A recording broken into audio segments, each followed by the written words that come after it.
بابا نعم.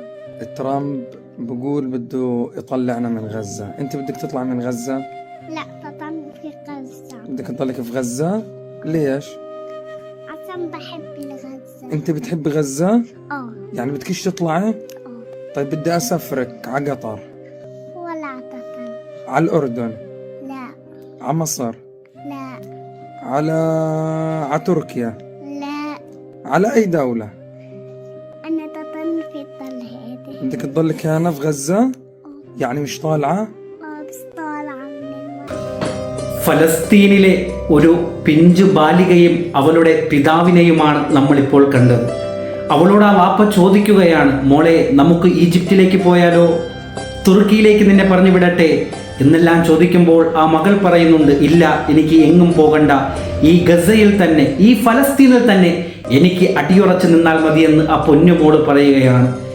1947 August 15 India രാജ്യം സ്വാതന്ത്ര്യം കൊണ്ട് ഇന്ന് 78 വർഷങ്ങൾ പൂർത്തീകരിച്ച് 79ാമത്തെ സ്വാതന്ത്ര്യ ദിനം നമ്മൾ ആഘോഷിക്കുമ്പോൾ ഇന്നേ ദിവസത്തിന് നൽകാൻ പറ്റിയ ഇതിനേക്കാൾ വലിയ ഒരു സന്ദേശം വേറെ ഒന്നുമില്ല.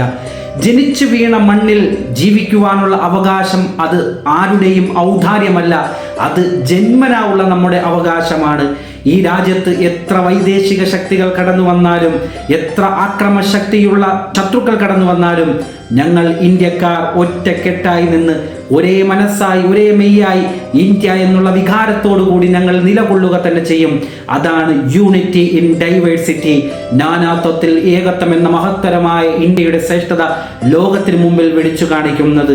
ഇന്ത്യൻ ഭരണഘടനയുടെ ആമുഖത്തിൽ തന്നെ എഴുതി വച്ചിരിക്കുന്നത് കാണാം, we the people of India, ഞങ്ങൾ ഇന്ത്യൻ ജനതയെന്നാണ്.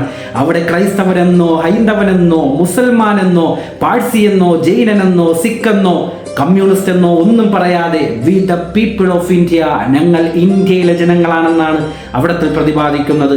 അതെ, നമുക്ക് ഈ വ്യത്യസ്തമായ വൈവിധ്യങ്ങളെ കൊണ്ട്, വൈജാത്യങ്ങളെ കൊണ്ട് ഒരൊറ്റ ഇന്ത്യയായി നമുക്ക് മുന്നേറാം.